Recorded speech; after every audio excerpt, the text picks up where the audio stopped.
ডাকছে তেলের কড়াইয়ের ধারে। গরম তেল দেখে নরম হয়ে গেছে, অসুবিধা নাই। এখন তোমাকে কথা বলে মেনে পায় কদম বুঝি করবে কিনা ডেকেছে, একটু তাড়াতাড়ি কাছে এসে যান ভাই।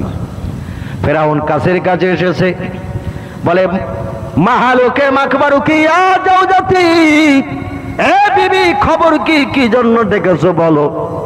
আসিয়া বলে প্রাণের স্বামী, বিবাহের মাধ্যম দিয়ে আমার দেহটা আপনার কাছে বিক্রি করে দিয়েছে। আমার দেহের উপরে আপনি যেদিন যখন যা ইচ্ছা তাই করবেন, আমি কোনোদিন আপত্তি করতে পারবো না। কারণ মেয়েরা বিবাহের মাধ্যমে যখন কোনো পুরুষের কাছে নত হয়, এই মেয়েদের দেহটাও স্বামীর কাছে বিক্রি করে দেয়া হয়। ওই যে মোহর সাব্যস্ত করা হয়, মোহর আমরা যেটাকে দেন মোহর বলি, এই মোহরের মাধ্যম দিয়ে মেয়েদের দেহটা পুরুষের কাছে বিক্রি হয়। আমার এই দেহটার উপরে আপনি যা ইচ্ছা তাই করবেন, আমার কোনো আপত্তি থাকবে না। তবে একটা কথা না বলে পাচ্ছি না, আমার অন্তরাত্মাটা কিন্তু বিয়ের দিন আপনার কাছে বিক্রি করে নাই, ওটা আমার স্রষ্টার কাছে আমি বিক্রি করে দিয়েছি। আপনি হাজার তেলের কড়াইতে পুড়ালো, আমার অন্তরাত্মা পাবেন না। একটু জোরে বলা যাবে কি সুবহানাল্লাহ, নারে তাকবীর। এ নজির দেখিয়ে দিয়েছিলেন দুনিয়ার খোদাদ্রোহী বাদশাহ ফেরাউনের স্ত্রী। বলল হামান তুমি বললে একরকম, এসে দেখছি আর এক রকম, দাও তেলের কড়াইতে আমার সামনে। ওর উপরে আমি এখন চটে গেছি বিরাট, ও একটু পুড়িয়ে দাও। বলো কিভাবে দেবো? বলে সরাসরি ফেলে দে। আমি জানিও আমারে মানবে না, সরাসরি ফেলে দে। হাত পা বেঁধে তেলের কড়াইতে ছেড়ে দেয়া হলো। টকবকে তেলের কড়াইতে আসিয়াকে ফেলে দেয়া হলো। আসিয়া তেলের কড়াইতে এবার হাত পা কষাকষি করে একবারে মাথা একবারও মাথা সাঁতার কাটতে শুরু করে দিল। জোরে বলুন সুবহানাল্লাহ। আর ফেরাউন তার লোক লস্কর মন্ত্রী মহোদয়রা তেলের কড়াইয়ের ধারে দাঁড়িয়ে দাঁড়িয়ে দেখছে। আসিয়া তেলের কড়াইতে যখন পড়ে হাত পা গুলো তখন কষাকষি করছে। আর জবান দিয়ে আল্লাহ জারি করে দিয়ে দিয়েছেন, লা ইলাহা ইল্লাল্লাহু মুসা কালিমুল্লাহ। ওই যুগের নবী ছিলেন হযরতে মুসা আলাইহিস সালাম, তাই মুসা নবীর নামের সঙ্গে কলেমা ছিল। জোরে বলুন সুবহানাল্লাহ। আসিয়া চিন্তা নিলেন, ভাব তো ভালো না, গরম তেলে পড়েছি যখন 2-5 মিনিটে কাজ কমপ্লিট হয়ে যাবে। অতএব মরণের সময় যদি খোদার নামটা একবার আমার জবানে স্মরণ করে যেতে পারি, আমার পরকাল কোটি কোটি বছরের জিন্দেগি শান্তি পাওয়া যাবে। জোরে বলুন সুবহানাল্লাহ। আসিয়া দেখিয়ে দিয়ে দিল তেলের কড়াইতে হাত পা কষাকষি করতে করতে কয়েকবার মুসা নবীর নামে আমার আল্লাহর আরশে মোল্লার ভাষা কলেমার ভাষা জবান দিয়ে জপ করে এই পৃথিবী থেকে বিদায় নিয়েছিলেন। সকলে পড়ুন ইন্না লিল্লাহি ওয়া ইন্না ইলাইহি রাজিউন।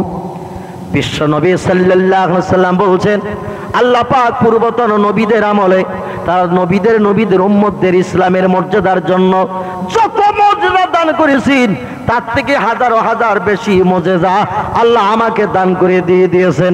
আমি মুহাম্মদ রাসূলুল্লাহ মক্কার মুশরিক খোদাদ্রোহীদের কাছে নবী হিসাবে প্রমাণ পেতে যে 4500 উপরে মর্যাদা প্রাপ্ত হয়েছিল। জোরে বলুন সুবহানাল্লাহ। রাসূল বলছেন অন্য নবীর উম্মতেরা এই মর্যাদা প্রাপ্ত হয়ে পৃথিবীতে নজির দেখাবে।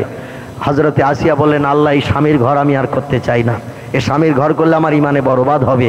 আল্লাহ এ একেবারে পূর্ণ আপনার শত্রু হয়ে গেছে, এজন্য ইমানে হালাত আমাকে পৃথিবী থেকে আপনি বিদায় করান। আল্লাহ আসিয়ার চোখের পানি কবুল করে ওই তেলের কড়াইতে তাকে কলেমা পড়িয়ে মুসলমান বানিয়েছিল। জোরে বলুন সুবহানাল্লাহ। ইতিহাসের পৃষ্ঠালকা গলে দেখা যায় হযরতে খাজা মঈনুদ্দিন চিশতি আজমিরি রাহমাতুল্লাহ আলাইহির সঙ্গে হিন্দুস্তানে যে 39 জন মানুষ এসেছিল কলেমার দাওয়াত দিতে, 39 জন ব্যক্তির একজন ব্যক্তি আমাদের এই পশ্চিম বাংলার মালদা জেলার কালিয়া চকের পাশে ঘুমিয়ে রয়েছে। জায়গাটির নাম হলো মথাবাড়ি। মথাবাড়ি, এই মথাবাড়ির পাশে খালের ধারে ঘুমিয়ে রয়েছেন তার সহসঙ্গী একজন মানুষ, যার নাম হযরত সিরাজে আখি রাহমাতুল্লাহ আলাইহি। আপনারা অনেকে তার জীবনী শুনে থাকবেন, অনেকে তার জীবনীর পুস্তকও পড়ে থাকতে পারেন।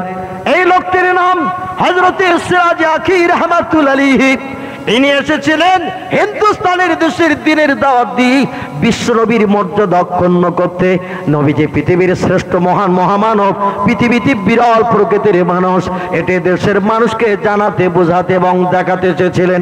খাজা মঈনুদ্দিন চিশতির হাতে হাত দিয়ে ভাইজান রাজস্থানের আজমির শরীফে যখন 4000 মানুষ একসঙ্গে কলেমা পড়ে মুসলমান হয়ে গেল, আমার নবী যে পৃথিবীতে শ্রেষ্ঠ মানুষ এটা প্রমাণ করে দেখিয়ে দিলেন যখন খাজা মঈনুদ্দিন চিশতি 4000 হিন্দু জনশিকেরা ও বন্ধু রাজা পৃথিরাজের রাজ দরবারে কলেমা পড়ে যখন মুসলমান হয়ে গেল, হুজুর বলে 39 জন সঙ্গীরা আমার দলে লোক বেড়ে গেছে, এখন আর তোমাদের আমার সঙ্গে থাকার প্রয়োজন নাই। হিন্দুস্তান বিশাল এরিয়ার দেশ, আমি একার কোথায় কত জায়গায় যাব, তোমরা বিভিন্ন দিকে ছড়িয়ে ছিটিয়ে যাও, বিভিন্ন এলাকায় যে দিনের প্রদীপ জ্বালিয়ে আধার দূর করে দিয়ে দাও, আমি তোমাদের অনুমতি দিলাম।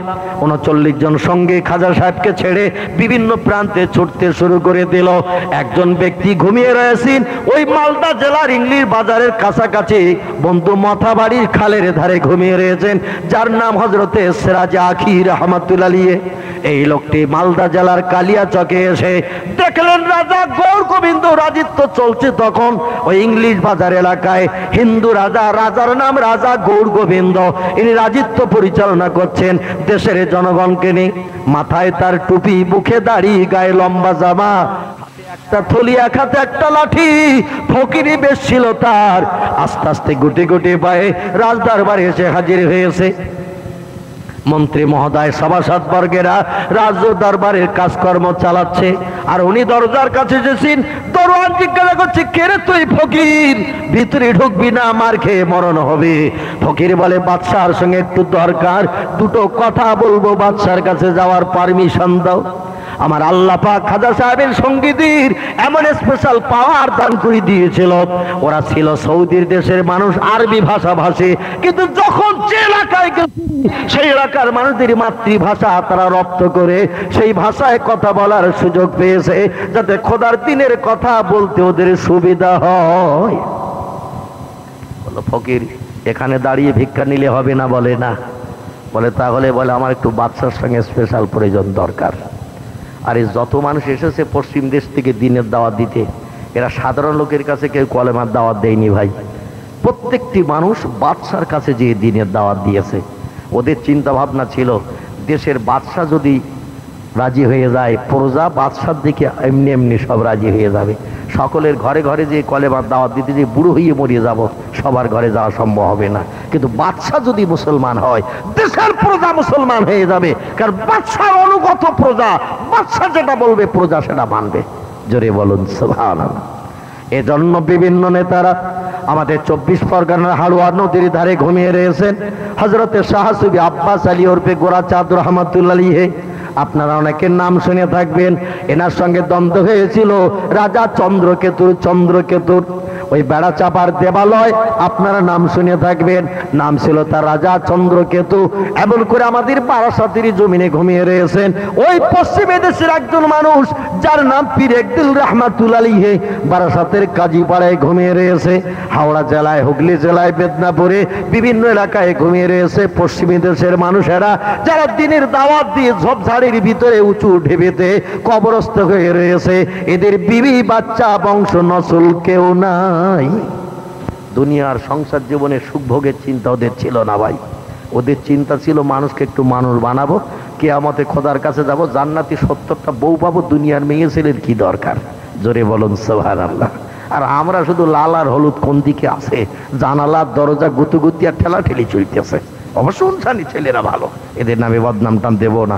লাল হলুদের দিকে একবারও তাকায় না, দরজার দিকে উকিও মারে না, জানলার কবাট আলগাও করে না, বেড়া ফাঁকা টাকা করে না জীবনে।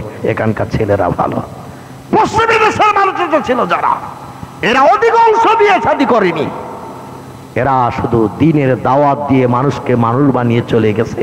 দুনিয়ার তুচ্ছ দুদিনের জন্য ঝামেলা পাকাবো না, আল্লাহর জান্নাতে গেলেই তো 70টা করে বউ পাবো। জোরে বলুন সুবহানাল্লাহ।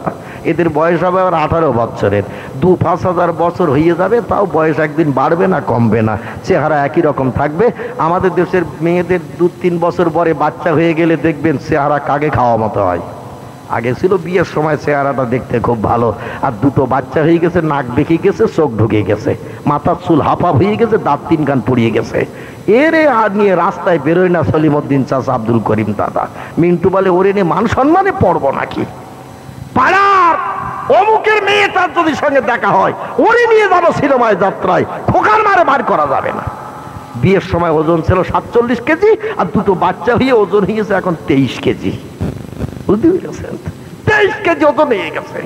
এর নিয়ে রাস্তায় বেরোলে মান সম্মান বাঁচবে না। আমাদের দেশের মেয়েদের বিয়ের সময় চেহারা সৌন্দর্য একরকম থাকে, আর বিয়ের পরে বাচ্চা কাচ্চা হলে অধিকাংশ মেয়েদের চেহারার সৌন্দর্য খারাপ হয়ে যায়। ভুল বললাম না ঠিক বললাম? থাকে নাকি একই রকম? একই রকম থাকে না, চেহারার সৌন্দর্য পাল্টে যায়। ব্যস্ত নারীদের চেহারা জীবনে কোনোদিন পরিবর্তন হবে না, যুগ যুগ ধরে একই রকম থাকবে। একটু জোরে সুবহানাল্লাহ। এই ফকির সাহেব লোকটি দরওয়ানের কাছ থেকে অনুমতি নিয়ে ভিতরে গেলেন, বাদশার সামনে যেয়ে দাঁড়িয়েছেন। বাদশা বলছে, কে তুমি আগা? বলে আমি হলাম পশ্চিমী দেশের মানুষ, সৌদি দেশের মানুষ। খবর কি? বলে এসেছি আপনাদের একটু ভালো মানুষ বানাতে। বলে আমরা মানুষ না। বলে আপনাদের জীবন আদর্শ দেখে আমার ধারণা হচ্ছে আপনারা মানুষ না। এ তথ্যটি দিয়েছিলেন যিনি ভারতের হিন্দুর ঘরের মহান কীর্তি সন্তান, তিনি নাম হলো তার ডক্টর রামনারায়ণ শাস্ত্রী। হিন্দুর ঘরের মহান কীর্তি সন্তান আজ ইতিহাসের পৃষ্ঠায় লিখে দিয়ে রেখেছেন। উনি বলছেন, ভারতের অধঃপতিত হিন্দু সমাজে ইসলাম এসেছিল আলোক দীপ্তি নিয়ে। ইসলাম যদি ভারতবর্ষের জমিনে না আসতো, এ ভারতের অধঃপতিত হিন্দু সমাজের মানুষ কোনোদিন মানুষ হতে পারত না। একটু জোরে বলা যাবে কে সুবহানাল্লাহ? এ তথ্যটি দিয়েছেন ভারতের হিন্দুর ঘরের ছেলে, আমার মতো টুপিওয়ালা, দাড়িওয়ালা, লম্বা জামাওয়ালা বলেনি। এরা বললে তো ওরা বলতো মুসলমানের ওদের ধর্মের মর্যাদা রক্ষার জন্য ভুলভাল বকেছে, কিন্তু তাদেরই ঘরের কীর্তি সন্তান যিনি ডক্টরের উপাধি পেয়েছেন, নাম হলো তার ডক্টর রামনারায়ণ শাস্ত্রী। আপনারা অনেকে তার নাম শুনে থাকবেন। উচ্চ শিক্ষিত, হায়ার এডুকেটেড হিন্দুর ঘরের কীর্তি সন্তান ছিলেন তিনি। উনি বলেছেন, ভারতের অধঃপতিত হিন্দু সমাজে ইসলাম এসেছিল আলোক দীপ্তি নিয়ে। ইসলাম যদি ভারতবর্ষের জমিনে না আসতো, এ ভারতের অধঃপতিত হিন্দু সমাজের মানুষ কোনোদিন মানুষ হতে পারত না। এ কথা শুধু ডক্টর রামনারায়ণ শাস্ত্রী বলেনি, পণ্ডিত হরপ্রসাদ শাস্ত্রী হিন্দুর ঘরের মহান কীর্তি সন্তান। আজ আমার নবীর মর্যাদা দিয়েছে, ইসলামের মর্যাদা দিয়েছে, নবীর চরিত্রের প্রশংসা করেছে। আর আমরা উম্মতে মুহাম্মাদি হয়ে আজ পর্যন্ত সেই নবীর চিনতে পারিনি। এ দুঃখ রাখার আর জায়গা নাই ভাই। নাম কষ্টে মুসলমানের ঘরে জন্মগ্রহণ করি, মুসলমান পাড়ায় বাস করি, এতটুকু আমাদের মুসলমানে।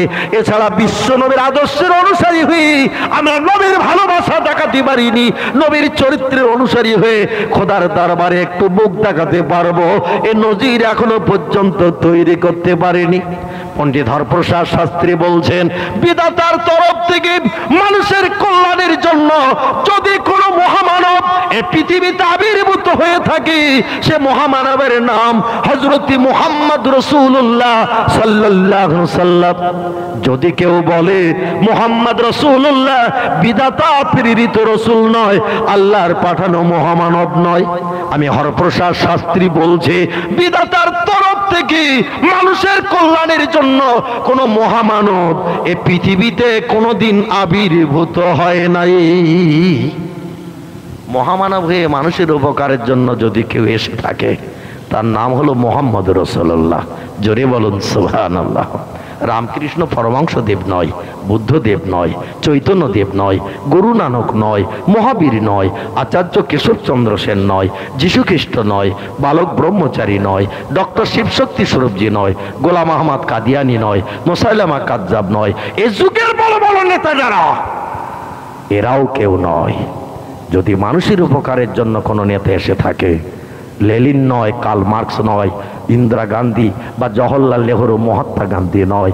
মানুষের কল্যাণের জন্য যদি কোনো নেতা এসে থাকে, সেই নেতার নাম মুহাম্মাদুর রাসূলুল্লাহ। একটু জোরে বলুন সাল্লাল্লাহু আলাইহি ওয়াসাল্লাম। আর একটু জোরে বলা যাবে না? সাল্লাল্লাহু আলাইহি ওয়াসাল্লাম। আল্লাহর আসমানে রহমত তার উপরে বর্ষিত হোক। জোরে বলুন আমিন। উনি বললেন, আপনাদের সেই মানুষের আদর্শে আদর্শিত করে ভালো মানুষ বানাতে এসেছি। রাজা গৌর গোবিন্দ বলল, ফকির ক গ্লাস খেয়েছো তুমি, মাথা গরম করো না। আমরা সূর্যরে স্রষ্টা বলে মানি, আমরা আগুনকে স্রষ্টা বলে মানি, গাছকে স্রষ্টা বলে মানি, পাথরকে স্রষ্টা বলে মানি, মাটির তৈরি প্রতিমার কাছে মাথা নত করে জীবনের দুঃখ জানাই। তোমরা কোন স্রষ্টার কথা বলতে চাইছো? ফকির বললেন, স্রষ্টার নাম হলো আল্লাহ। একটু জোরে বলুন সুবহান। যদিও তার আরো অনেক গুণবাচক নাম আছে। আমরা কায়দায়ে বাগদাদি, আরবি ভাষা শিক্ষার যে বইটি আছে কায়দায়ে বাগদাদি বলা হয়, এতে আমার মাবুদের ৯৯টি নাম লেখা রয়েছে। জোরে বলুন সুবহানাল্লাহ। একটু জোরে বলা যাবে না সুবহানাল্লাহ? কটা নাম বললাম? ৯৯টি। আল্লাহ, রহমান, রহিম, গফফার, করিম, সাত্তার, এমন করে জব্বার, কাহার, আউয়াল, আখির। ও বন্ধু, এভাবে লতিফ থেকে শুরু করি আমার আল্লাহ পাকের ৯৯টি গুণবাচক নাম রয়েছে। আল্লাহ বলছে, এই নামগুলো আমি নিয়ে রেখেছি তোদের বিপদে, মুসিবতে, দুঃখে, দুর্দশায়, অভাবে, সমস্যায় আমার এই গুণের পাওয়ার দিয়ে দিয়ে তোদের উপকার করব। তাই জোরে বলুন সুবহানাল্লাহ। উনি বললেন, আমার সেই স্রষ্টা এই ৯৯টি নামের ভিতরে সব থেকে উত্তম নাম যেটি, সে নাম হলো আল্লাহ। তার নাম রহমান, তার নাম রহিম, তার নাম গফফার, তার নাম করিম, তার নাম সাত্তার, তার নাম জব্বার, তার নাম কাহার, তার নাম আউয়াল, তার নাম আখির, এমন করে তার নাম হলো লতিফ থেকে শুরু করে বিভিন্ন নাম রয়েছে তার, হাইয়ুন, কাইয়ুম, বিভিন্ন নাম রয়েছে তার। রাজা গৌর গোবিন্দ সনব, সেই আল্লাহ হলেন তামাম সৃষ্টির স্রষ্টা। তোমরা যাকে সৃষ্টি বলে মানো, ওগো স্রষ্টার সৃষ্টি। চাঁদ স্রষ্টা বানিয়েছে, সূর্য স্রষ্টা বানিয়েছে, আগুন স্রষ্টা বানিয়েছে, হাওয়া স্রষ্টা বানিয়েছে, গাছ স্রষ্টা বানিয়েছে, মাটি স্রষ্টা বানিয়েছে। অতএব সেই স্রষ্টা যিনি বানিয়েছেন সৃষ্টি, সৃষ্টির কাছে মাথা নত না করে তোমরা স্রষ্টার কাছে মাথা নত করো, জীবনে সব সমস্যার সমাধান পাবে।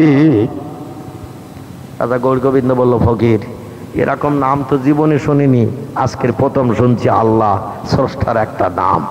তবে তোদের স্রষ্টার কিরাম পাওয়ার ক্ষমতা দেখাতে হবে। তাহলে গাছকে পূজা করা ছেড়ে দেওয়া যাবে, পাথরকে পূজা করা ছেড়ে দেওয়া যাবে, মাটির তৈরি প্রতিমার কাছে মাথা নত করা ছেড়ে দেওয়া যাবে, আগুনকে পূজা করা ছেড়ে দেওয়া যাবে। আমরা সব স্রষ্টাকে ভুলে তোদের স্রষ্টাকে স্রষ্টা বলে মানব। তবে তার পাওয়ার শক্তি ক্ষমতা দেখাতে হবে, বাস্তব প্রমাণ। উনি বললেন, আই অ্যাম রেডি। আমি এখনই প্রস্তুত নিয়ে রেডি হয়ে আছি, যেটা দেখতে চাইবেন দেখাবো। জোরে বলুন সুবহানাল্লাহ। আর আমাদের কাছে যদি এরকম দেখতে চাই মনোরঞ্জন, তমন কুমার, চিন্ময় চ্যাটার্জি, হরিপদ হালদার, ও বন্ধু কোন দিক থেকে ছুটিয়ে পালাবো তার ঠিক ঠিকানা নাই। কারণ আমাদের সে পাওয়ার নাই যে পাওয়ার আল্লাহ তাদের দান করে দিয়েছিলেন। উনি বললেন, আমি এখনই প্রস্তুতি নিয়ে আছি, কি দেখাতে হবে? রাজা গৌর গোবিন্দ বললেন, মন্ত্রী মহোদয়রা কি করা যায়? বলে, আজকের দিন ফকিরের ছেড়ে দেন, আমরা একটু চিন্তা ভাবনা করি কি পরীক্ষাটা নেওয়া যায়। কারণ পরীক্ষা নিয়ে যদি ও পাশ করে তাহলে তো মান সম্মানের ব্যাপার, আর ফেল যদি করে তাহলে ওর একটু থ্যাটিং দিয়ে দেন আর বলে দেন আগামীকাল আসতে। বলে, ফকির আগামীকাল আসবে, আমরা আলাপ আলোচনা করে পরীক্ষা কি নেব কাল বলবো।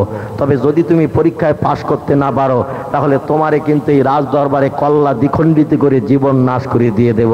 আর পরীক্ষায় যদি পাশ করো তাহলে তোমাদের ধর্ম মানা যাবে কিনা সে নিয়ে চিন্তা ভাবনা করব। ফকির বললেন, আমি এতেই রাজি। জোরে বলুন সুবহানাল্লাহ।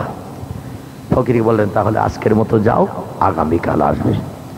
10টার দিকে রাজ দরবারের দরজা খুলে দরওয়ান, বিভিন্ন দেশের প্রজারা আসেন সুখ দুঃখের দাবি নিয়ে, বাদশাহ আসেন রাজদরবারে, রাজবাড়ি থেকে রাজদরবারে আসেন, বিচার আচার করেন, সুবিধা অসুবিধা আসামি ফরিয়াদিরা আসেন, মন্ত্রী মহোদয়রা আসে, যুক্তি বুদ্ধি দেয়।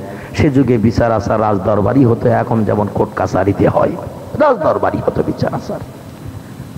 তো ফকিরকে ছেড়ে দেওয়া হলো, আর এরা চিন্তা ভাবনা আলোচনা করছেন কি করে কি করা যায়।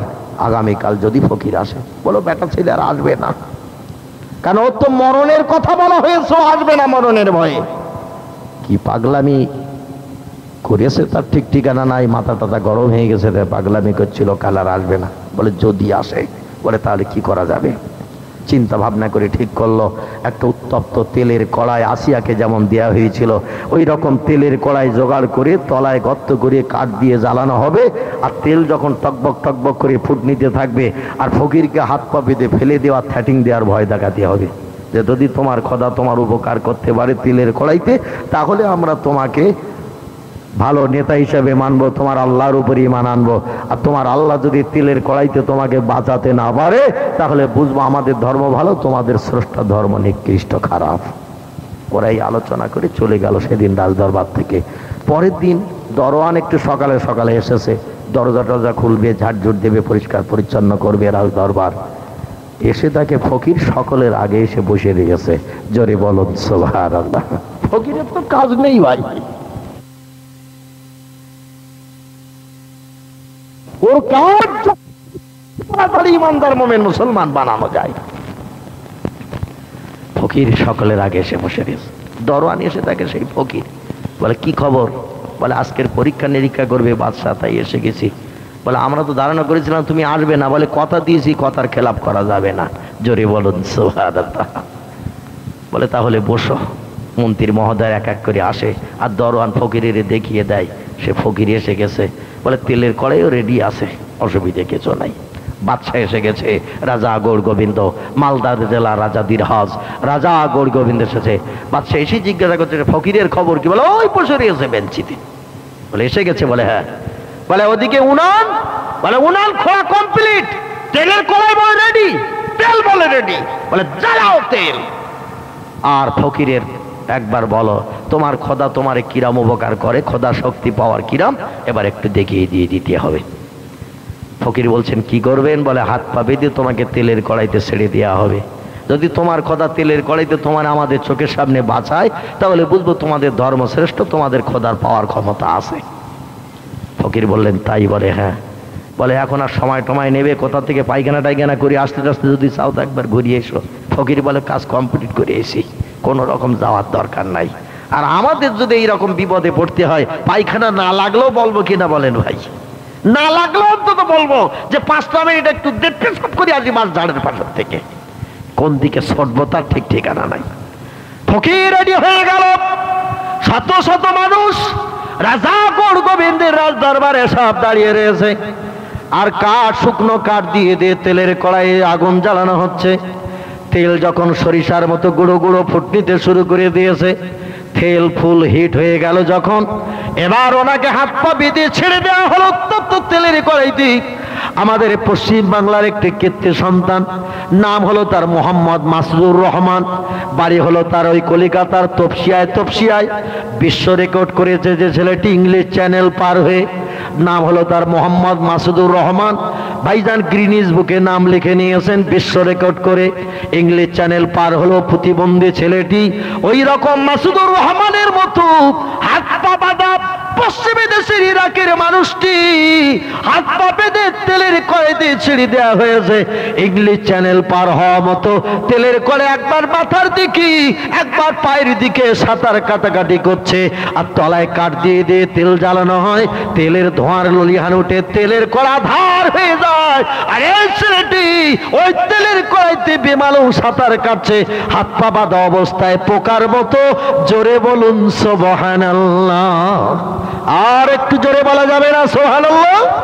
নারে তাকবীর। ইতিহাসে লিপিবদ্ধ হয়েছে তার জীবনী। হযরতে সিরাজ আখির জীবনী আলগা করে দেখবেন।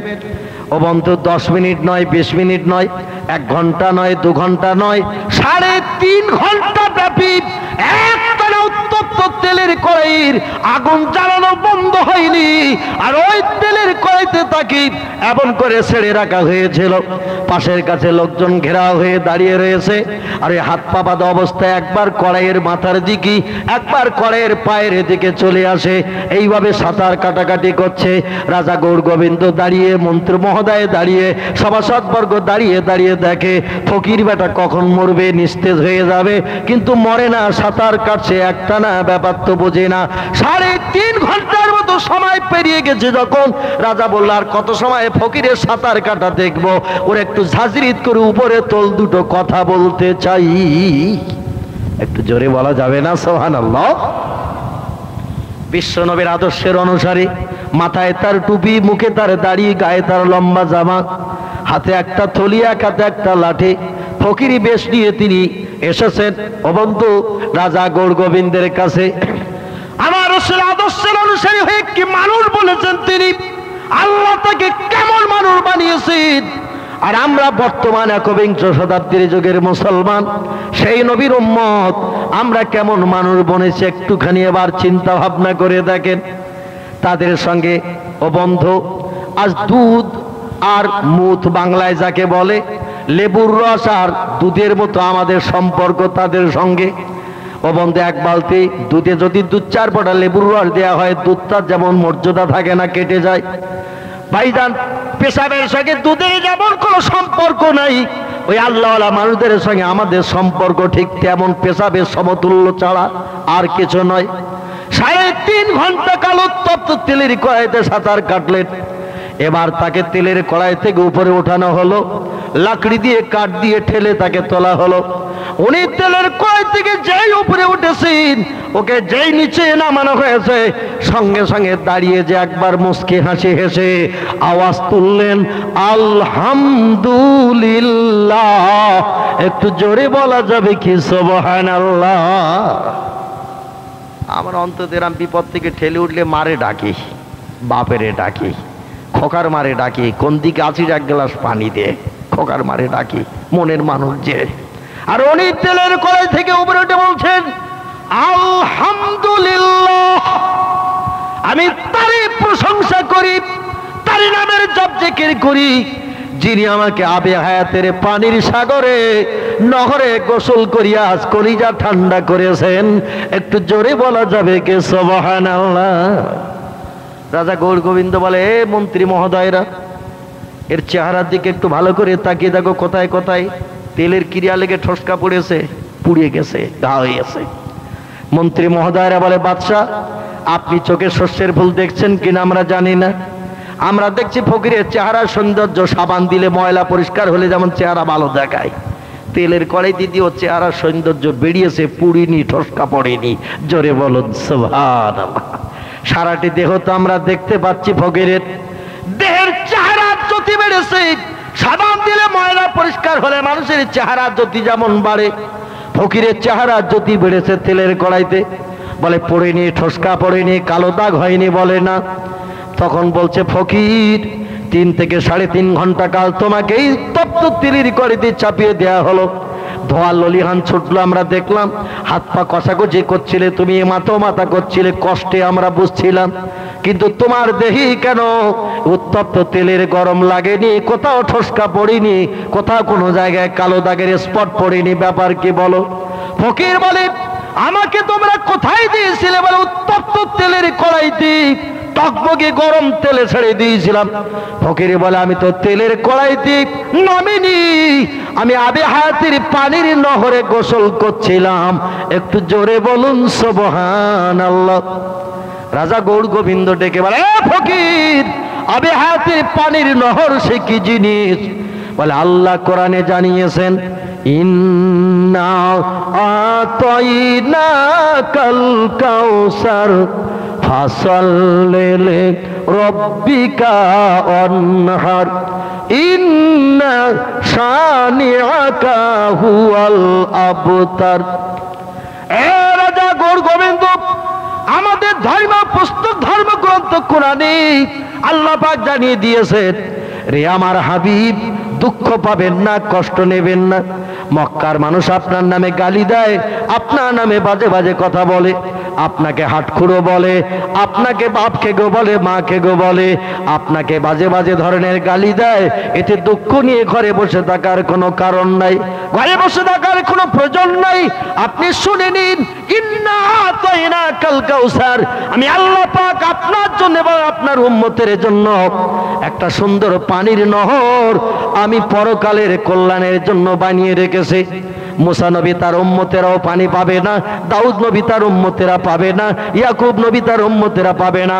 দুনিয়ার সমস্ত চেহারার অর্ধাংশ রূপ দিয়েছিলাম যাকে, নাম হলো তার ইউসুফ নবী, সেও এবং তার উম্মতেরা ও পানি পান করতে পারবে না, তৃষ্ণা নিবারণ করতে পারবে না। ইব্রাহিম নবী পাবে না, তার উম্মতেরা পাবে না।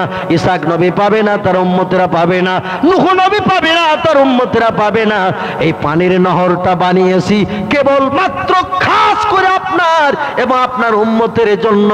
পৃথিবীতে দিনের দাওয়াত দিতে যে কষ্ট পাবেন, আপনারা দুঃখ পাবেন, জ্বালা যন্ত্রণা নির্যাতন সহ্য করবেন, তা আমি স্পেশাল একটা পানির নহর আপনার আর আপনার উম্মতের জন্য বানিয়েছি। এই পানির রংটা হলো দুধের থেকে মিষ্টি। জোরে বলুন সুবহানাল্লাহ। পৃথিবীতে মধু হলো সব থেকে স্পেশাল জিনিস। এ যুগের বিজ্ঞানীরা তথ্য দিয়েছে, প্রতিদিন সকালবেলা খালি পেটে যারা হাতে মধু নিয়ে একটু চেটে চেটে খায়, 100-র উপরে রোগ থেকে তারা নিষ্কৃতি পায়, এদের রোগ ধরবে না। জোরে বলুন সুবহানাল্লাহ। মধু এত বড় দামি জিনিস, আল্লাহ নবী বলছেন ওই মধুর থেকে মিষ্টি আর দুধের থেকে সাদা ওই নহরের পানি আল্লাহ বানিয়ে রেখে দিয়েছেন। এবং আমার আল্লাহ আমার উম্মতের জন্য এমন কোয়ালিটি পূর্ণ করে রেখেছেন। ওই নহরের পানি কোনো মানুষকে যদি এক পেয়ালা পান করানো হয়, চায়ের কাপের এক কাপ যদি কোনো মানুষকে পান করানো হয়, 70,000 বছর তার আর পিপাসা লাগবে না। এক পেয়ালা পানিতে তার কলিজা ঠান্ডা হয়ে থাকবে, কোনোদিন পানিরই প্রয়োজন হবে না। একটু জোরে বলা যাবে না সুবহানাল্লাহ? আর একটু জোরে বলা যাবে না সুবহানাল্লাহ? আপনি পানি খাবেন, ফ্রিজের পানি, খুব ঠান্ডা পানি, 3 গ্লাস খাবেন, 11 ঘন্টা পরে আবার দরকার হবে কিনা বলেন? অবন্ধু, স্পেশাল যত ধরনের শরবত তৈরি করা হোক না কেন, যত ধরনের লিকুইড বিভিন্ন ধরনের মাল দিয়ে যত ধরনের ভালো শরবত তৈরি করা হোক না কেন, এ শরবত যদি আপনাকে খাওয়ানো হয়, 8 ঘন্টা পরে আবার পিপাসা লাগবে, পানির দরকার হবে। কথাটা ঠিক বললাম না ভুল বললাম? আবার লাগবে। 2-5 ঘন্টা 7 ঘন্টা পরে আবার পিপাসা লাগে, আবার পানির প্রয়োজন হয়। আল্লাহ বলছেন এমন পানি বানিয়ে রেখেছি কোয়ালিটি পূর্ণ করে, এমন সুন্দর প্রসেস আমি বানিয়েছি, 70,000 বছর আর পানির প্রয়োজন হবে না। জোরে বলুন সুবহান। উনি বললেন আমি সেই পানির নহরে গোসল করছিলাম, জীবনের শখ মিটিয়ে মিটিয়ে আনন্দ করে করে গোসল করছিলাম। তোমরা আমাকে যদি না উঠাতাম আর একটু বেশি করে করে জীবনের শখ মিটিয়ে গোসল করতাম। তোমরা আমাকে এত তাড়াতাড়ি তুললে কেন ভাই? আর কিছু সময় রাখলে আমার মনটা ভরে যেত। এই পানি কিছুই মালুম করতে পারেনি। রাজা গড় গোবিন্দ রাজ দরবারি তার চেহারার এই দৃশ্য দেখি 2000-এর উপরে মানুষ সঙ্গে সঙ্গে বলল আর হিন্দু থাকবো না, জৈন থাকবো না, শিখ থাকবো না, আমরা আদিবাসী থাকবো না, গাছকে পূজা করব না, সূর্যকে পূজা করব না, আগুনকে আর পূজা করব না। পূজা যদি করতে হয় তাহলে ফকিরের স্রষ্টাকে করব, যে স্রষ্টা ফকিরকে বাস্তবে আমাদের দু চোখের সামনে প্রমাণ করে দেখিয়েছে। উত্তপ্ত তেলের কড়াইতে একটা পশমও পড়ে না। জোরে বলুন সুবহান। এই লোকটির জীবনী পুস্তক আছে, আপনারা কিনে নেবেন। তার জীবনে পুস্তকে লিপিবদ্ধ হয়েছে। ওই এলাকায় দিনের দাওয়াত দিয়ে মানুষকে তিনি মানুষ বানালেন, আমার নবীর আদর্শের অনুসারী করলেন। মালদা জেলায় তাই মুসলমানের সংখ্যা পশ্চিম বাংলায় সব থেকে বেশি। বুঝতে পেরেছেন তো? ওখানে মুসলমানের সংখ্যা সব থেকে বেশি, ওখানে মুসলমানদের মেজরিটি সব থেকে বেশি। তারপরে হলো মুর্শিদাবাদ, তার পরের জেলা। আর আমরা যারা আছি ভাইজান তো যেতে মার্কা, আমাদের সংখ্যা ততটা নাই, ওরা যতটা হয়ে রয়েছে। এই লোকটি যতদিন হায়াতে বেঁচে ছিল, ওই মোটাবাড়ি এলাকার লোকেদের মুখে আজও গল্প শোনা যায়, জীবনে উনি কোনোদিন পুকুরের পানিতে নেমে গোসল করেনি। আর যতদিন হায়াতে বেঁচে ছিলেন এই লোকটি, জীবনে কোনোদিন কেউ তাকে পানি পান করতে দেখেনি, কিন্তু আল্লাহ মারেনি। জোরে বলুন সুবহানাল্লাহ। হুজুরকে ডেকে জিজ্ঞাসা করা তো, হুজুর সকলের গোসল করার প্রয়োজন হয় তো আপনি গোসল করেন না? বলে আমি গোসল একদিন করে নিয়েছি, আমার আর গোসলের দরকার হবে না। জোরে বলুন সুবহানাল্লাহ। পরে খাদ্যদ্রব্য পান করলে, সূর্যে রৌদ্রে কষ্ট পেলে, মানুষ ঘামে জার জার হয়ে গেলে পিপাসায় ক্লান্ত হয়ে যায়, কাতর হয়ে যায়, সকলে পিপাসার পানি পান করে। আপনিও আমাদের সঙ্গে থাকেন দেখেছি, কিন্তু আপনাকে তো পানি পান করতে দেখি না। বলে আল্লাহ যে পানি আমারে পান করিয়েছে, দুনিয়ার জমিনে সে পানি আমি এমন খাওয়া খেয়েছি, আমার আর পৃথিবীর কোনো পানির প্রয়োজন হবে না, আমার কোনোদিন পিপাসা লাগে না। জোরে বলুন সুবহানাল্লাহ। 40 বছরের অধিক কাল, 40 বছরের অধিক কাল এই লোকটি হায়াতে বেঁচে ছিলেন। একদিনও তিনি পানির গেলাস হাতে করেনি, একদিনও তাকে পুকুরে নেমে গোসল করার প্রয়োজন হয়নি। কেবলমাত্র ইসলাম শরীয়তের আইন পালন করতে যে তিনি ওযু করতেন নামাজের জন্য, কোরআন তেলাওয়াতের জন্য। জোরে বলুন সুবহানাল্লাহ। ফরজ গোসলের দরকার তার হয়নি, কারণ তার বিবি বাচ্চাও ছিল না। ভাই, দুনিয়া বিয়ে সাজে করে আনন্দ করার চিন্তা ভাবনা নেননি। এদের জীবন ইতিহাসের দিকে দৃষ্টি নিক্ষেপ করে বর্তমান 21 শতাব্দীর যুগে যে নবীকে আমরা চিনতে পারিনি, সেই নবীকে চিনলেন যিনি, তিনি হলেন পৃথিবীর সব থেকে জনসংখ্যায় বেশি যারা হলো বৌদ্ধ ধর্মাবলম্বী। এদের ধর্মীয় নেতা নাম হলো তার স্বামী আনন্দজি।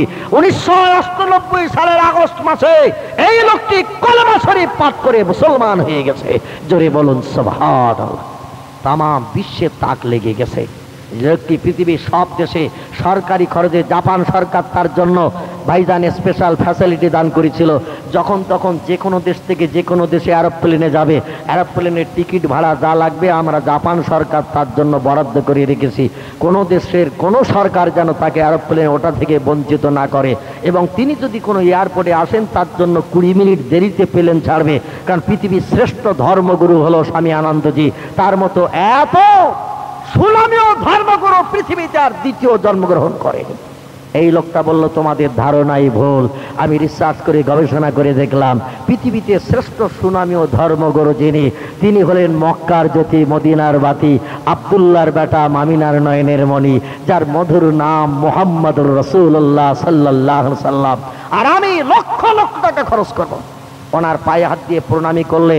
ও বন্ধু, 1,05,000 টাকা করে দিতে হতো। কোনো মানুষ যদি ওনার কাছে আশীর্বাদ নিতে যেত, 1,00,000 টাকা তার আশীর্বাদের জন্য নজরানা দিতে হতো। কোটি কোটি টাকার মালিক হয়েছিলেন ইনি এই বৌদ্ধ ধর্মাবলম্বীদের ধর্মগুরু হওয়ার পরে। কিন্তু উনি ছিলেন কয়েকটা ধর্মগ্রন্থের উচ্চ শিক্ষিত পণ্ডিত। উনি বেদ পড়লেন, পুরাণ পড়লেন, গীতা পড়লেন, বাইবেল পড়লেন, জিন্দাবাস্তা পড়লেন, রামায়ণ, মহাভারত, কোরআন শরীফ পড়ে দেখলেন পৃথিবীতে শ্রেষ্ঠ ধর্মগুরু যিনি, আল্লাহ পাক তার নাম বলে দিয়েছেন সেই সত্য ধর্মগ্রন্থ কোরআনের পৃষ্ঠায়, ওমা মুহাম্মাদুন ইল্লা রাসূলুন কদ খালাত মিন ক্বাবলিহির রাসূল। দুনিয়ার মানুষেরা তোমরা শোনো, আমি মুহাম্মদ নামধারী একজন ব্যক্তিকে রাসূল করে, প্রফেট করে, মহামানব করি এই পৃথিবীতে পাঠিয়ে দিয়েছি। কিয়ামত পর্যন্ত যত মানুষ জন্ম নেবে সব মানুষের নেতৃত্ব তার মাধ্যম দিয়ে চলবে, কারণ তারপরে আর কোনো মহামানব পৃথিবীতে আসবে না। তিনি হলেন আমার তরফ থেকে মহামানবের শেষ। কোরআন শরীফে আমার আল্লাহ পাক জানিয়ে দিয়ে দিলেন, মা কানা মুহাম্মাদুন আবা আহাদিম মির রিজালিকুম ওয়ালাকির রাসূলুল্লাহি ওয়া খাতামান নাবিয়্যিন। আছে না কোরআনে? কোরআন শরীফের ও বন্ধু 21-22 পারার ভিতরে আমার আল্লাহ পাক বিশ্ব নবীর মর্যাদা সম্পর্কে অনেকগুলো তথ্য পরিবেশন করেছেন। এই আয়াতের মাধ্যম দিয়ে আল্লাহ বলছেন, মা কানা মুহাম্মাদুন, অবশ্য অবশ্য নয় আমার নবী মুহাম্মদ সাল্লাল্লাহু আলাইহি ওয়াসাল্লাম, আবা আহাদিম মির রিজালিকুম, তোমাদের ভিতরে ব্যক্তিগত কারো বাপ, চাচা, দাদার ভাই করে আমার মুহাম্মদকে আমি পৃথিবীতে পাঠাই নাই। ওয়ালাকির রাসূলুল্লাহ, বরং তাকে রসুল করে, প্রফেট করে, মহামানব করে তমাম পৃথিবীর মানুষের কল্যাণের জন্য আমি পৃথিবীতে প্রেরণ করে দিয়েছি। ওয়া খাতামান নবিয়্যিন, এবং তিনি হলেন নবীদের শেষ। তারপরে আর কোনো মহামানব পৃথিবীতে জন্ম নেবে না, কিয়ামত পর্যন্ত তার নেতৃত্ব চলবে। আল্লাহ নবী সাল্লাল্লাহু আলাইহি ওয়াসাল্লাম বলছেন, এ দুনিয়ার মানুষেরা তোমরা শোনো, ওয়ালা তাজালু তায়ফাতুম মিন উম্মাতিল আওসান ইন্নাহু সায়াকুনু ফিল উম্মতি কাযযাবুনা ওয়া সালাসুন কুল্লুহুম ইয়াজআমু আন্নাহু নাবিয়াল্লাহি ওয়া আনা খাতামান নাবিয়্যিন লা নবিয়্যা বাদি। হাদিস শরীফের পৃষ্ঠে এসেছে, তিরমিজি, আবু দাউদ দুটি হাদিসের কিতাবে হাদিসটি বর্ণনা করা রয়েছে। আল্লাহ নবী বলছেন, অদূর ভবিষ্যতে আমার অবর্তমানে 30-এর অধিক ব্যক্তিরা পৃথিবীতে নবীর দাবি করবে, মহামানবের দাবি করবে, প্রফেটের দাবি করবে। কুল্লুহুম ইয়াজাম, প্রত্যেকটা মানুষ হলো মিথ্যুক। কেউ মহামানব হবে না, কেউ নবী হবে না, কেউ প্রফেট হবে না। কুল্লুহুম ইয়াজাম, প্রত্যেকটি নবী দাবিকারীরা হলো মিথ্যুক, কেউ নবী নয়। আনা খাতামান নবিয়্যিন, আমি হলাম নবীদের শেষ। লা নবিয়্যা বাদি, আমার পরে আর কোন নবী পৃথিবীতে আসবে না। আমি হলাম নবীদের খতমকারী শেষ। একটু জোরে বলুন সুবহানাল্লাহ।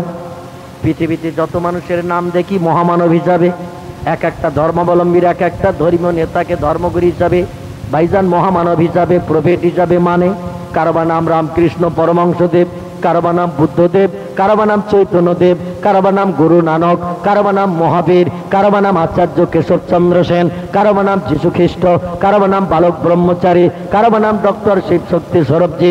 আমি যার কথা পূর্বে আপনাদের কাছে বলতে চাইছিলাম, এই লোকটা এত উচ্চ শিক্ষিত জ্ঞানী হওয়া সত্ত্বেও 1984 সালের এপ্রিল মাসের 10 তারিখ আমার নবীর কাছে মাথা নত করে, নবীর আদর্শের কাছে মাথা নত করে কলেমা শরীফ পাঠ করে মুসলমান হয়ে গেছে। একটু জোরে বলা যাবে কি সুবহানাল্লাহ?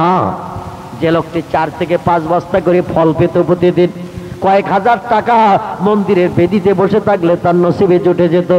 মন্দিরটির নাম হলো দোবাসের মন্দির, উত্তর ভারতের বিখ্যাত মন্দির। 120 বিঘা জমি এরিয়া করে এই মন্দিরটি ঘেরা রয়েছে। মন্দিরটির নাম হলো দোবাসের মন্দির। 350 বিঘে জমিতে চাষ করে যে ফসল হয়, এই ফসলগুলো মন্দিরের ব্রাহ্মণের পারপাস খরচ করা হয়। এটা ইমাম সাহেব পাবে, কেবল আর কেউ পাবে না। ইমাম বুঝতে পেরেছেন? আমাদের মসজিদে যেমন ইমাম সাহেব আছে, ইমাম সাহেবদের কিছু কিছু বন্ধু স্পেশাল গিফট দেয়া হয়, আর ব্রাহ্মণের স্পেশাল গিফট হলো 350 বিঘে জমির ফসলের আয়। আর হাজার হাজার মানুষ প্রতিদিন ওই মন্দিরে যেত কলকির কাছ থেকে উপকারের আশায়। ধর্মের একটা নিয়ম আছে, যুগে যুগে অবতার আসে। যুগ বলতে 12-14 বছরকে বোঝায়। 12 বছর অন্তর অন্তর এক একজন মহামানব আসবে, সমাজের মানুষকে মানুষ বানাবে। তাই ওরা 1980 থেকে 90-এর দশকের মহামানব হিসাবে সম্মান দিয়েছিল যাকে, এই লোকটির নাম হলো ডক্টর শিব শক্তি সৌরভজি। উনি বলল 4-5 বস্তা করে ফল আসছে, হাজার হাজার টাকা নসিবে জুটছে, কিন্তু যত ফল নেব, যত টাকা নেব, পাপের বোঝা কাঁধে চেপে যাবে, বইতে পারবো না ভবিষ্যতে। একদিন বাড়ি এসে বলল, ব্রাহ্মণী, এ শ্রদ্ধা দেবী স্ত্রী গোটা 2 প্রশ্ন করবে, একটু উত্তর দে। স্ত্রী বলে, আপনি হলেন 12টা ভাষায় এমএ পাস, 10টা ধর্মগ্রন্থের জ্ঞানী পণ্ডিত। ভারত সরকার আপনার নামের পাশে সার্টিফিকেট দিয়েছে, ভারতবর্ষের শ্রেষ্ঠ জ্ঞানী উচ্চ শিক্ষিত। আপনার মতো জ্ঞান ভারতবর্ষে কারো নাই, আর আপনার প্রশ্নের উত্তর কি আমি দিতে পারি নাকি? ডক্টর শিব শক্তি সৌরভজি বললেন, এমন প্রশ্ন করব যে প্রশ্নের উত্তর দিতে তোমার অসুবিধা হবে বলে মনে হয় না। বলে, তাহলে বলুন প্রশ্ন কি? বলে, আমি ন্যায় পথে চলবো না অন্যায় পথে চলবো, সত্যের আশ্রয় গ্রহণ করব না মিথ্যারে বরণ করব, কোনটা আমার জন্য ভালো একটু তাড়াতাড়ি বলো। বিবি বলে, 65 থেকে 70 কোটি হিন্দু জৈন শিখ এই ভারতের মানুষ আপনাকে ভগবানের অবতার রূপে জানে। এছাড়া পৃথিবীর বিভিন্ন দেশে যত হিন্দু জন শিখেরা বাস করে, তারাও আপনাকে কলির কলকে শেষ যুগের মহামানব জানে। আপনারকে তাই ভালোবাসে, মহব্বত করে। আর আপনি যদি অন্যায় পথে চলেন, আপনার দেখা দেখি দেশের মানুষ অন্যায় ভালোবাসবে। আপনি যদি সত্যের আশ্রয় ভুলে যে মিথ্যারে বরণ করেন, দেশের মানুষ আর সত্য খুঁজে পাবে না, কারণ আপনার আদর্শ যেটা দেখবে মানুষ সেটা শিখবে। এজন্য আপনাকে ন্যায় পথে এবং সত্যের আশ্রয় গ্রহণ করা ভালো, তাহলে দেশের মানুষ আপনার থেকে মানুষ হবে, মারামারি কাটাকাটি হিংসা বিদ্বেষ ভুলে যাবে। উনি বললেন, তাই যদি করতে হয়, কালকে থেকে আর ফলের রস তোমাদের নসিবে জুটবে না, আঙুরের রস আর খেতে হবে না। স্ত্রী বলছেন, আঙুরের রসের সঙ্গে কি সুবিধা অসুবিধা হলো? 2টো প্রশ্ন করলেন, সঠিক উত্তর দিতে বললেন। তো আমার ব্রেন মগজে যেটা আছে সেটাই বললাম। ন্যায় পথে চলতে হবে, সত্যের আশ্রয় গ্রহণ করতে হবে, কারণ আপনার দেখা দেখি মানুষেরা মানুষ বনতে শিখবে। নেতাদের নেতৃত্ব থেকে মানুষেরা মানুষ বনতে শেখে। অতএব আপনি এ যুগের মহামানব, কলির কলকি ভগবানের অবতার। তো আপনি ফলের রসের কথা কেন বলছেন? বলে শোনো, ন্যায় পথে যদি চলতে হয়, সত্যের আশ্রয় যদি গ্রহণ করতে হয়, কাল আর তোমাসের মন্দিরের বেদিতে বসবো না, আর ঘন্টা হাতে নেওয়া সম্ভব হবে না। আর ৩,৫০০ বছর আগে মনি ঋষিরা বেদের পৃষ্ঠায় যে শ্লোক লিখে দিয়ে গেছে, হতার্মিন্দ্র মহাসুরেন্দ্র অল্লং জ্যেষ্ঠং শ্রেষ্ঠং পরমং পুণ্যং ব্রাহ্মণ অল্লং আল্লাহ রসুল মোহাম্মদ রকং বরস্য আদল্লা বুকামে বাকম আল্লাহ বুকনে খতম এত ইসমিন নিন্তরে মেচ্ছা যাচ্ছেন সমন্বিত মোহাম্মদ ইতি খ্যাত শিষ্য শাখা সমন্বিত আসুর সংহারিণী হুহং অল্লাহ অল্লাহ ইল্লাল্লাহ তিল্লাল্লাহ যা দেবী সর্বভূতে শক্তি রূপে ওম নমস্তেশ্বৈ নমো নমো। এ শ্লোকার আমার পক্ষে পড়া সম্ভব হবে না, ঘন্টাও হাতে নেব না, শ্লোকার পড়বো না। বলে কেন? বলে মনি ঋষিরা ৩,৫০০ বছর আগে বেদের শ্লোকে যা লিখে দিয়ে গেছে, আমি মানে মতলব আলগা করে দেখলাম সব আল্লাহর নবীর নামের প্রশংসা গুণকীর্তন করেছে। ঘন্টা বাজে আল্লাহর নবীর নামের প্রশংসা গুণকীর্তন করব, আর মানুষের ফল আর টাকাগুলো এনে নিয়ে তোমাদের খাওয়াবো। ওটা কখনো সত্যের আশ্রয় হবে না, ন্যায় পথে চলা হবে না।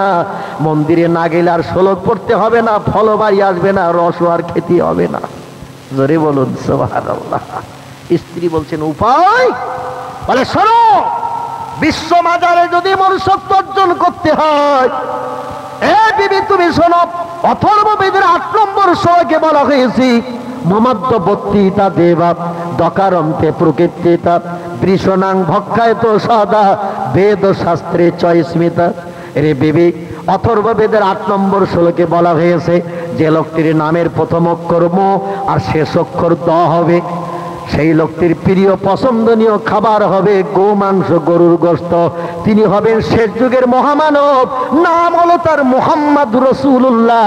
তার নামের প্রথম অক্ষর ম আর শেষ অক্ষর দ। একটু জোরে বলা যাবে কি সুবহানাল্লাহ?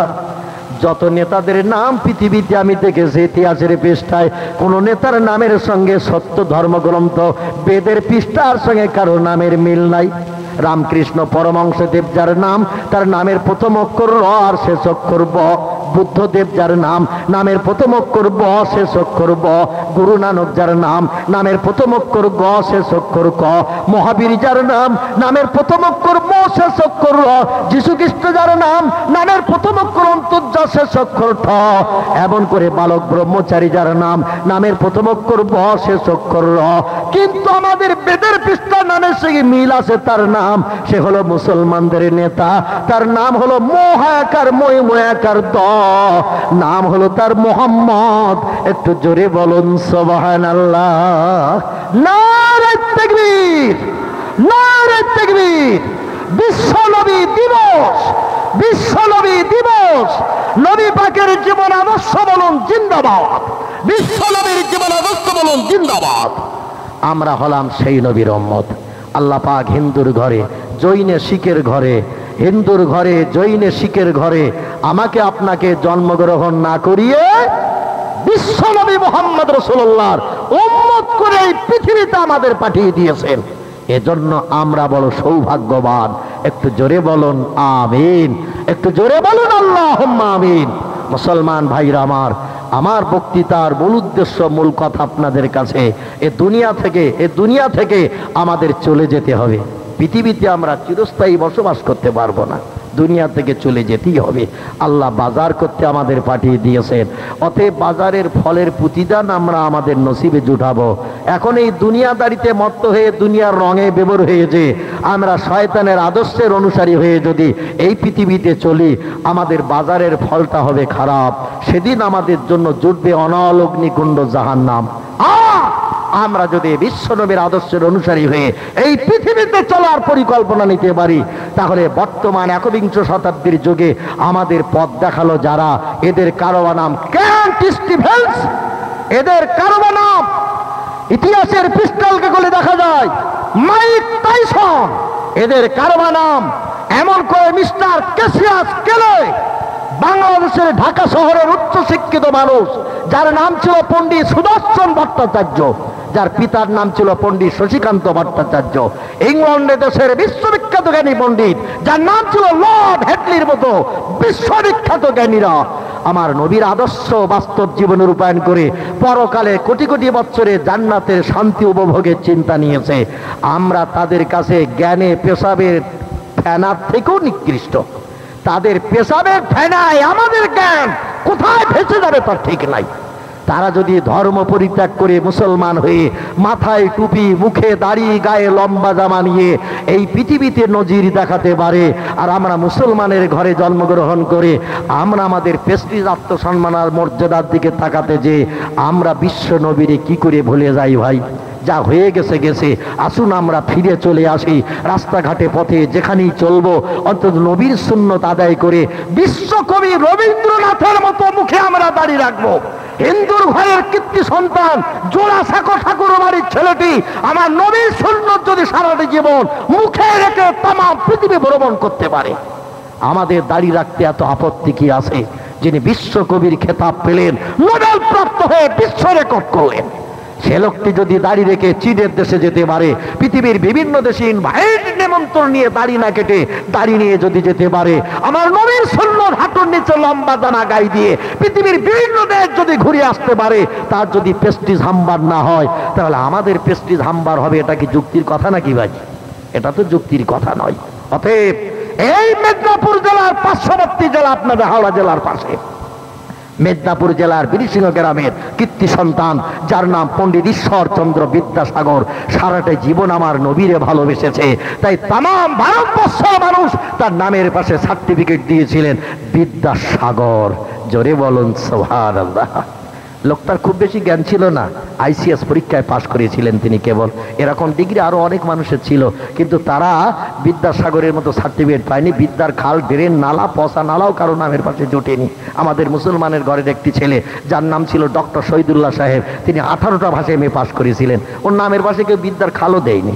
কবি হুমায়ুন কবির, যিনি 8টা ভাষায় অক্সফোর্ড বিশ্ববিদ্যালয় থেকে এমএ পাশ করেছিলেন, এই লোকটার নামের পাশে বিদ্যার পচা ড্রেনও কেউ দেয়নি। আর যে লোকটা একটা ডিগ্রি অর্জন করলো, আইসিএস পাস করলো, তার নামের পাশে ডিগ্রি দিল বিদ্যাসাগর। সাগরের অথই পানির যেমন কুল কিনারা নাই, ঈশ্বরচন্দ্রের জ্ঞানের তেমন কুল কিনারা নাই। ওনাকে বলা হতো, আপনি এ সমস্ত আদর্শ পেয়েছেন কোথায়? যা দেখে মানুষ তাজ্জব হয়ে যায়। উনি বললেন, যদি তোমরা আদর্শ পেতে চাও, মুসলমানদের নেতার জীবনের দিকে তাকাও। জোরে বলুন সুবহানাল্লাহ। পরবর্তী বক্তা এসে গেছেন, আপনাদের কাছে আরো তথ্যমূলক আলোচনা রাখবেন। জলসার সৌন্দর্য শ্রীবৃদ্ধি করে শেষ দোয়া পর্যন্ত আপনারা অপেক্ষা করবেন। পরিবেশ আজ খুবই ভালো ভাই, বিশেষ করে মনে হচ্ছে যেন ফাল্গুন মাসের 1-2 তারিখের মতো আবহাওয়া চলতেছে।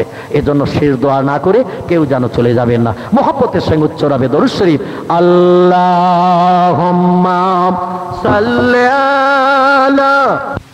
রঙের একটা